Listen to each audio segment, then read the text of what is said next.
Belum.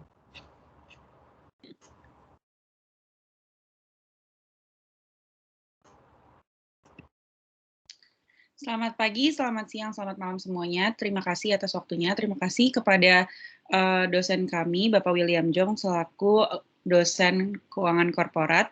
Pada hari ini, kami kelompok 5 akan mempresentasikan UAS project kami mengenai investment banker.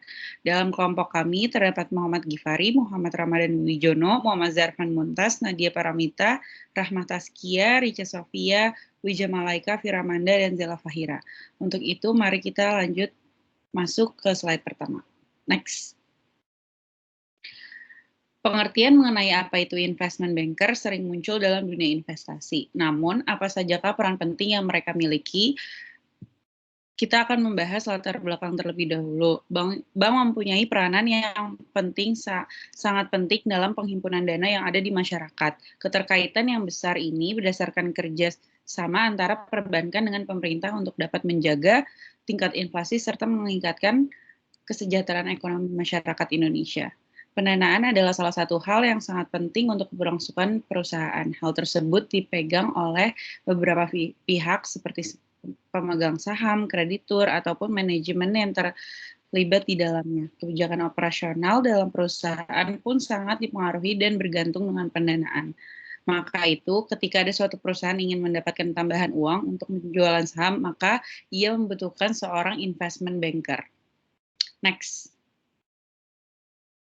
Investment banker. Salah satu kegiatan pokok dari perusahaan yang mengadakan kontak dengan emiten untuk melakukan penawaran umum melalui pasar modal untuk kepentingan emiten, yakni mensukseskan suatu perusahaan dalam rangka melakukan penawaran umum suatu emisi efek.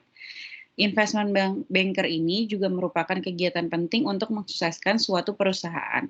Next. Selanjutnya akan dilanjutkan oleh teman saya, Wija Malaika. Investment bankers bergerak untuk dapat mengembangkan usaha dari perusahaan. Investment banker juga berpengaruh terhadap penentuan harga IPO karena apabila tidak ada investment banker tidak dapat menetapkan harga yang optimal. Investment bankers bertugas untuk memberikan jasa pengurusan efek IPO, penjaminan emisi efek dan penasehat keuangan untuk restrukturisasi, penggabungan dan akuisisi dalam menjalankan tugas penjaminan emisi, proses restrukturisasi hutang korporat terhadap BPPN dan akuisisi perusahaan. Next. Penelitian sebelumnya. Yang pertama, ada peringkat reputasi penjamin emisi berpengaruh negatif terhadap underpricing. Arah pengaruh kedua faktor yang diuji konsisten dengan logika penelitian. Namun, data hanya memberikan dukungan yang lemah terhadap pengaruh tersebut. Arni Utamaningsih tahun 2014. Yang kedua, tingkat underpricing dipengaruhi oleh keahlian dalam penyusunan strategi emisi. Penjamin emisi berkualitas tinggi biasanya lebih memiliki banyak pengalaman dalam meramalkan harga saham. Homsiah tahun 2005. Yang ketiga, bahwa reputasi underwriter secara statistik tidak signifikan berpengaruh earnings management pada saat IPO, meskipun kalau hanya melihat dari arahnya adalah benar negatif. Sarba Wasni dan Aminah. Next.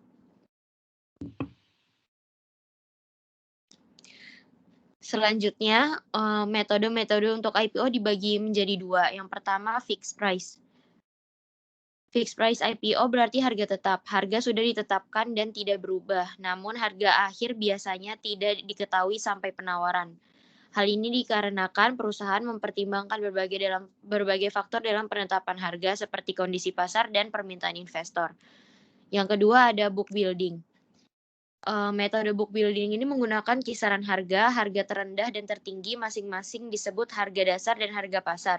Harga saham dapat ditawar sesuai harga yang diinginkan, kemudian harga saham ditetapkan setelah mengevaluasi penawaran dari investor. Selanjutnya akan dijelaskan oleh rekan saya, Rahmat Askia. Oke, selanjutnya ada perbedaan fixed price dan book building. Yang pertama dalam harga, yaitu dalam fixed price, harga saham ditetapkan pada hari pertama pencatatan dan dicetak dalam dokumen pesanan. Namun dalam metode book building hanya ada rentang harga yang ditetapkan dan harga saham belum bersifat pasti. Harga pasti bisa ditetapkan setelah tanggal penutupan penawaran. Yang kedua ada permintaan. Dalam fixed price, permintaan akan diketahui setelah penutupan. Berbeda dengan book building, permintaan saham diketahui bisa setiap saat. Dan yang terakhir ada pembayaran. Dalam fixed price, investor harus membayar 100% dari harga saham pada saat penawaran saham. Berbeda dengan book building, pembayaran dapat diselesaikan setelah alokasi. Selanjutnya akan dijelaskan oleh Yono. Selanjutnya ada cara go public. Di sini yang pertama ada tradisional, di mana IPO tradisional adalah proses standar yang dilakukan oleh sebagian besar perusahaan. Proses ini melibatkan banyak uang dan waktu. Biasanya di mana saja dari bulan ke tahun. Prosesnya melibatkan penjamin emisi, roadshow, penetapan harga dan hasil IPO. Yang kedua ada SPAC. Di sini menjadi metode yang cukup populer pada saat ini. SPAC sendiri yaitu Special Purpose Acquisition Company atau perusahaan cek kosong, di mana perusahaan tersebut tidak memiliki operasional bisnis.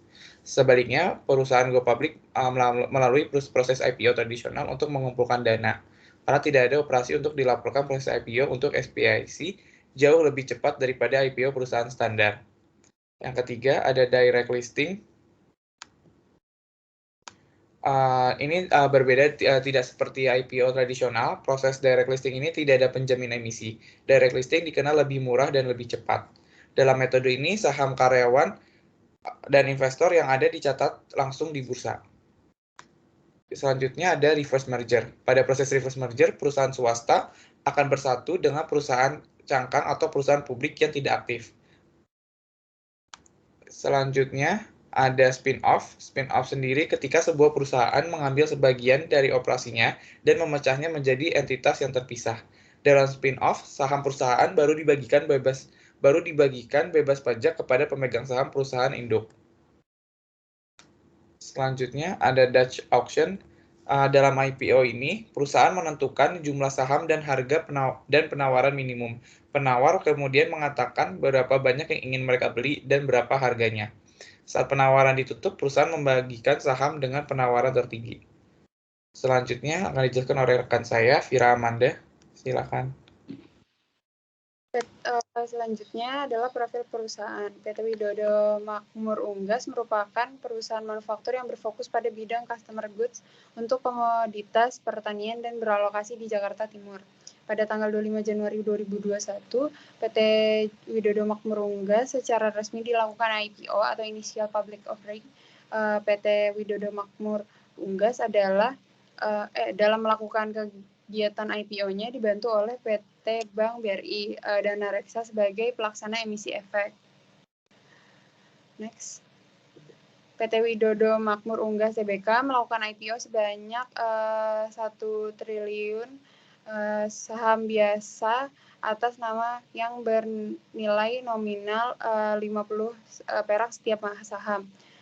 Semua saham ditawarkan kepada publik dengan saham 180 perak untuk setiap sahamnya yang harus dibayar di saat pengajuan formulir PSS atau pemesanan pembelian saham dengan jumlah IPO sebesar 349 juta.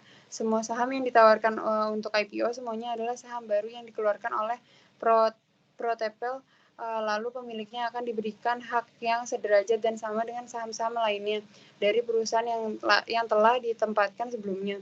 Kesamaan ini mencakup pembagian dividen, pembagian saham bonus maupun hak untuk menyampaikan pendapat pada saat RUPS tahunan.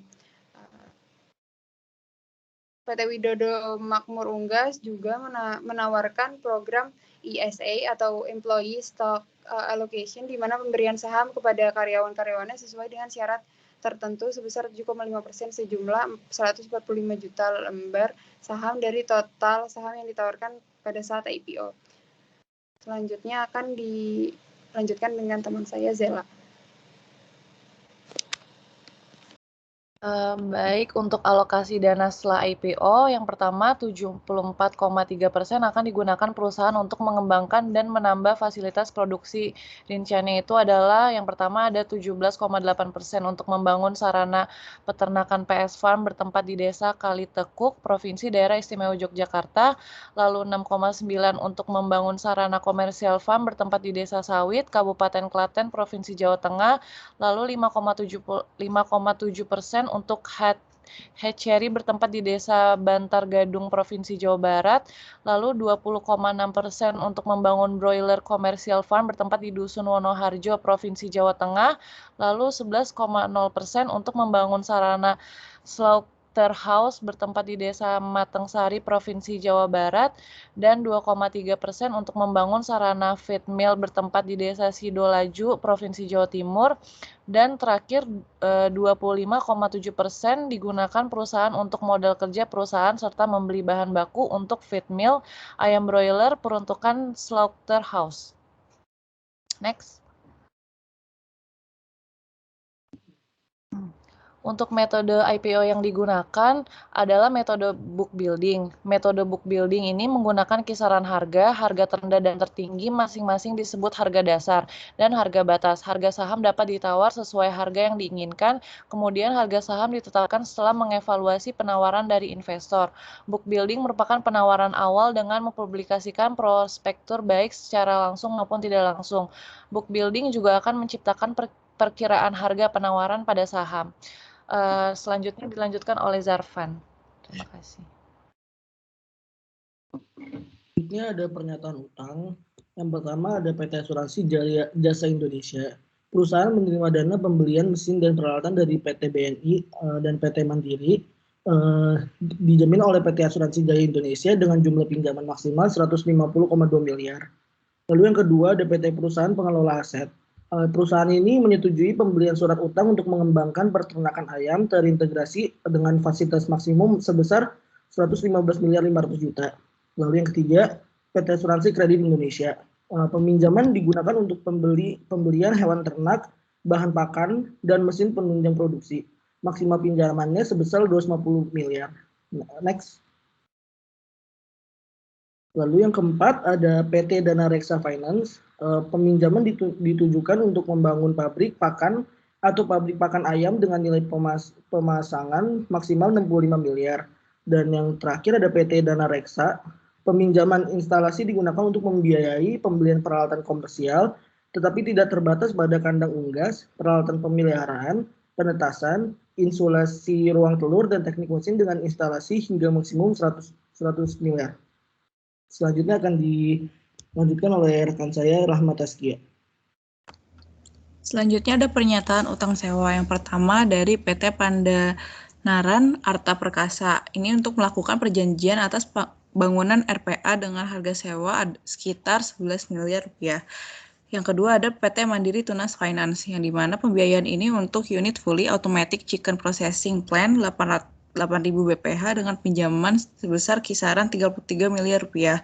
Dan yang terakhir ada PT BCA Finance, yang dimana pembiayaan ini untuk penyediaan berupa 4 unit truk Mitsubishi dengan fasilitas pinjaman sebesar 1,5 miliar rupiah. Selanjutnya akan dijelaskan oleh Nadia. Berikutnya saya akan menjelaskan fee atau biaya IPO yang dilakukan oleh PT Widodo Makmur Unggas. Fee ini diambil dari nilai penawaran umum perdana saham, di mana nilai penawaran umum tersebut sebesar 349 miliar. Kemudian persentasenya 0,375% dialokasikan untuk biaya jasa penjaminan atau underwriting fee. Kemudian untuk 1,25% dialokasikan ke biaya jasa penyelenggara atau manajemen fee. Lalu ada 0,375% dialokasikan ke biaya jasa penjualan atau selling fee. Kemudian 0,279% dialokasikan ke biaya jasa profesi atau penunjang. Lalu ada 0,034% dialokasikan kepada biaya jasa penunjang pasar modal. Dan yang terakhir, biaya lain-lain sebesar 0,935%. Kemudian struktur modal PT Widodo Makmur Unggas. Penghitungan struktur modal PT Widodo Makmur Unggas dengan metode WACC. Struktur modal dalam hal ini sangat mempengaruhi nilai perusahaan karena tujuannya adalah memanfaatkan dana yang akan digunakan perusahaan untuk beroperasional. Dengan adanya pendanaan ini, perusahaan diharapkan bisa mencapai keuntungan yang maksimal. Dalam struktur modal dapat ditentukan berapa dana utang yang diperlukan untuk model aktiva menjalankan perusahaan. Jika biaya utang lebih kecil, maka penghasilan atas aktiva lebih besar, dan ini akan menjadi keuntungan perusahaan karena pengembalian modal atas utang tersebut menjadi bertambah. Namun sebaliknya, jika pengembalian aktiva lebih rendah dari biaya utang, maka pengembalian juga akan semakin kecil. Keputusan untuk pendanaan maupun harus diambil sebaik secermat mungkin karena akan mempengaruhi aktivitas perusahaan ke depannya. Kemudian, biaya modal rata-rata tertimbang atau WACC merupakan biaya perhitungan modal berdasarkan proporsi utang dan ekuitas perusahaan. Rumus penghitungan WACC itu adalah sama dengan WD dikali KD ditambah WE dikali KE, di mana WD merupakan komposisi utang, sedangkan WE merupakan komposisi modal, sedangkan KD merupakan biaya utang setelah dikurangi pajak, dan KE adalah biaya modal. Ini berikut adalah hasil penghitungan WACC yang dilakukan oleh kelompok kami berdasarkan laporan keuangan PT Widodo Makmur Unggas periode tahun 2017 hingga 2020. Dari perhitungan kami di atas, WACC pada PT Widodo Sukses Makmur ini selama tahun 2017 hingga 2020 adalah sebesar 0,2826, 0,2415, 0,3073, dan 0,3124. WACC pada setiap tahunnya mengalami peningkatan, dan WACC terbesar terjadi pada tahun 2020 yaitu sebesar 0,3124. Selanjutnya akan dijelaskan oleh teman saya Muhammad Gifari. Selanjutnya adalah Price Earning Ratio atau PER. PER adalah perhitungan dalam menentukan value saham. Dapat dicari dengan menggunakan rumus stock price dibagi earning per share. Diketahui bahwasanya apabila nilai PER lebih dari 15 maka dikategorikan sebagai overvalue, dan juga apabila nilai PER-nya kurang dari 10 maka dikategorikan sebagai undervalue.